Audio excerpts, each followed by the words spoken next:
नमस्कार दोस्तों। जैसा कि आप सभी लोग जानते होंगे कि दिल्ली में प्रदूषण को रोकने के लिए दिल्ली सरकार ने क्लाउड सीडिंग के ट्रायल को मंजूरी दे दी है और इसके लिए आईआईटी कानपुर के साथ एक करार किया गया है। तो आखिर ये क्लाउड सीडिंग होता क्या है, ये जो क्लाउड सीडिंग टेक्निक है वो किस तरीके से काम करती है, इसके लागू होने से क्या सच में प्रदूषण कम हो जाएगा, इससे क्या फ़ायदे होंगे, इसको लागू करने में क्या चुनौतियां हैं और इसके क्या नुकसान हो सकते हैं, ये सारी चीज़ें इस वीडियो में हम जानेंगे। तो चलिए वीडियो को शुरू करते हैं। तो सबसे पहले बात करते हैं कि क्लाउड सीडिंग होता क्या है। तो क्लाउड सीडिंग एक टेक्निक है जिसके माध्यम से कृत्रिम रूप से वर्षा करवाई जाती है। यानी कि कहने का मतलब है कि इससे जो मनुष्य होता है वो अपनी मर्जी से कहीं पर बारिश करवा सकता है इस तकनीक की मदद से।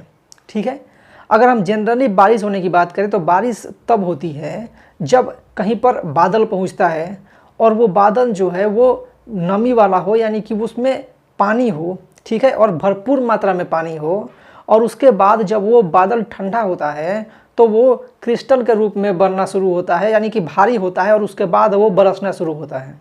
ठीक है, तो क्लाउड सीडिंग टेक्निक में क्या की जाती है कि जब कोई बादल ऐसा बादल होता है जिसमें कि नमी होती है, जो बारिश बन सकता है, बरस सकता है, वो जब किसी स्थान पर आता है तो वहाँ पर क्या की जाती है कि जहाज़ से माध्यम से उसमें क्या किया जाता है कि सिल्वर आयोडाइड, सोडियम क्लोराइड या फिर ड्राई ऐश, जिसको ठोस CO2 भी बोलते हैं, इस तरीके की किसी चीज़ का छिड़काव कर दिया जाता है। और इसके बाद क्या होता है कि वो जो बादल होता है वो भारी हो जाता है। ठीक है, और भारी होने के बाद वो क्रिस्टल्स के रूप में, यानी कि छोटे छोटे टुकड़ों में टूट जाता है और वो बारिश होकर के बरस जाता है। ठीक है, यानी कि कहने का मतलब है कि अगर कहीं पे वैसा बादल जो कि बरस सके वो पहुंच जाता है तो क्या होता है कि ज़रूरी नहीं है कि वहाँ पे वो बरसेगा ही, वो आगे बढ़ सकता है।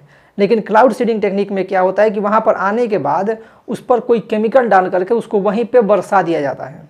ठीक है, इस टेक्निक का उपयोग रूस, अमेरिका, चाइना, UAE जैसे देशों में बड़े पैमाने पर होता है। ठीक है, तो इसी टेक्निक का इस्तेमाल करने के लिए दिल्ली सरकार ने मंजूरी दे दी है और इसके लिए आईआईटी कानपुर के साथ करार किया गया है, जिसमें कि आईआईटी कानपुर अपने हिसाब से उसके लिए अलग से फ़्लाइट्स बना रहे हैं। वैसे मतलब एक तरह से कहें कि किस मशीन से उसको छिड़का जाएगा, कैसे क्या किया जाएगा, इस पर आईआईटी कानपुर काम कर रहा है। और जून के मध्य में, यानी कि 15 जून के बाद इसके ट्रायल करने की जो है वो संभावना बताई जा रही है। ठीक है, अब बात करते हैं कि जो ये क्लाउड सीडिंग टेक्निक है इसके फ़ायदे क्या हैं। तो सबसे पहला तो अगर क्लाउड सीडिंग टेक्निक जो है उसका ट्रायल अगर सफल रहता है तो सही बात है कि जो प्रदूषण होगा उसमें कमी आएगी। क्योंकि प्रदूषण में क्या होता है, जो वायु प्रदूषण होता है खास करके दिल्ली में, वहाँ पे क्या होता है कि बहुत ज़्यादा गर्दे होते हैं, बहुत ज़्यादा धूल हो जाते हैं। ठीक है ना, बहुत ज़्यादा धूल उड़ती रहती है हवाओं में। तो अगर बारिश होगी, ठीक है, बारिश करवाई जाएगी तो वो सभी क्या होंगे, पानी के साथ नीचे आ जाएंगे। ठीक है, तो जाहिर सी बात है कि इससे प्रदूषण में कमी आएगी। दूसरा, इसके ट्रायल में अगर ये सक्सेसफुल हो जाता है भारत में तो फ़ायदे ये होंगे कि जहाँ पर सूखा पड़ रहा हो, ठीक है, वहाँ पर भी बारिश करवाई जा सकती है अगर वहाँ पे उस तरीके के बादल पहुँच जाएँ तो। ठीक है, ऐसा कई जगह है जहाँ पर बादल जाते तो हैं लेकिन वहाँ पे बरसते नहीं हैं, बल्कि आगे चले जाते हैं। जैसे राजस्थान का बहुत सारा क्षेत्र है, तो वैसे जगहों पर भी बारिश करवाई जा सकती है। या फिर कहीं पर अगर बाढ़ आया हुआ है और ज़्यादा बादल अगर वहाँ पे जा रहे हैं और वहीं पे बरस रहे हैं तो उस बादलों को पहले ही बरसाया जा सकता है, बाढ़ वाले जगह से पहले ही।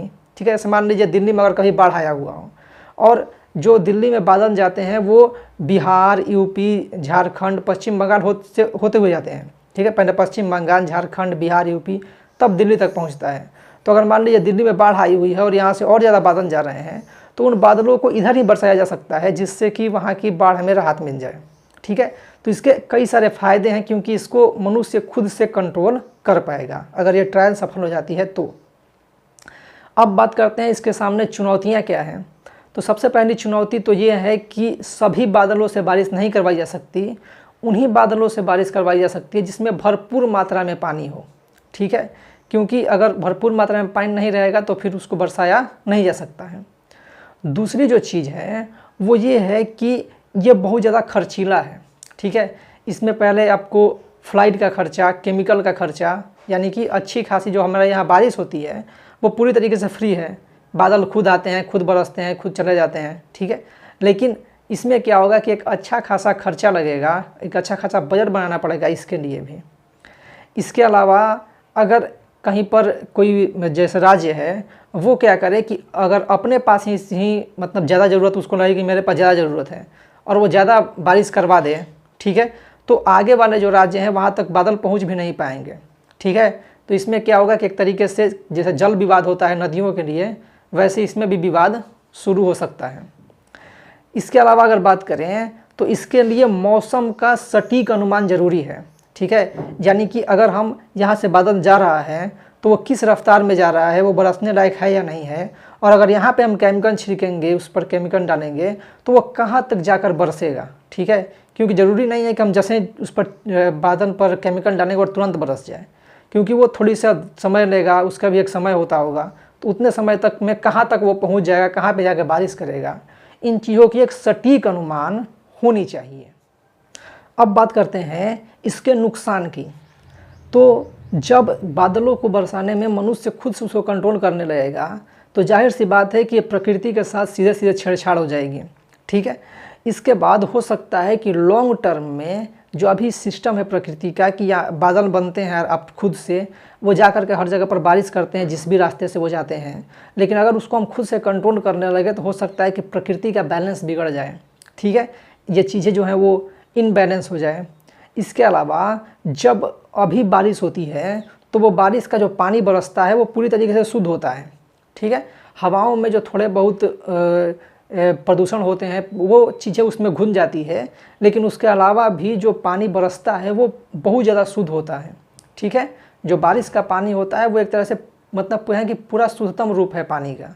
लेकिन जब उस पर हम सिल्वर आयोडाइड, सोडियम क्लोराइड और इस तरह की चीज़ें उस पर डालेंगे तो जाहिर सी बात है कि उसमें वो चीज़ें घुल जाएंगी और वो घुल करके बरसेगी, ठीक है। तो उसको बरसने के बाद ये हो सकता है कि उससे नुकसान होने लगे, ठीक है, क्योंकि वो जो बारिश होगी वो हर चीज़ों पर होगी, सभी घरों पे होंगी, सभी पेड़ पौधे पे, सभी जानवरों पे, ठीक है, इंसानों पर भी होगी। तो हो सकता है कि इसके नुकसान होने लगे, ठीक है।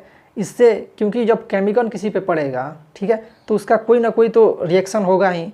तो हो सकता है कि लॉन्ग टर्म में या जब इसे शुरू किया जाए तभी इसके प्रभाव देखने के लिए मिलने लगे। तो अगर हम सीधे शब्दों में समझें तो जो क्लाउड सीडिंग होता है उसका मतलब होता है कृत्रिम रूप से बारिश करवाना। क्लाउड सीडिंग यानी कि बादलों में सीडिंग करते हैं, सीड जो होता है बीज होता है, तो इस तरीके से कहते हैं कि मतलब उसमें कुछ ऐसा डाल करके और बारिश करवा देना, ये होती है क्लाउड सीडिंग टेक्निक।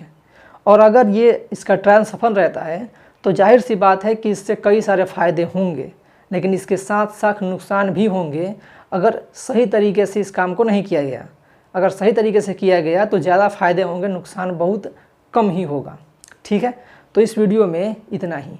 उम्मीद है आपको वीडियो पसंद आई हो। अगर वीडियो पसंद आई हो तो लाइक अपना जरूर दबा दें, वीडियो शेयर करें और हमारे वीडियोज़ के बारे में, चैनल्स के बारे में जो भी सोचते हैं उससे कमेंट बॉक्स में ज़रूर लिखें। अगर आप चाहते हैं कि हम किसी और टॉपिक पर, किसी और विषय पर वीडियो बनाएं तो उसे भी कमेंट बॉक्स में ज़रूर लिखिएगा। तो इस वीडियो में इतना ही। वीडियो को पूरा देखने के लिए बहुत बहुत धन्यवाद।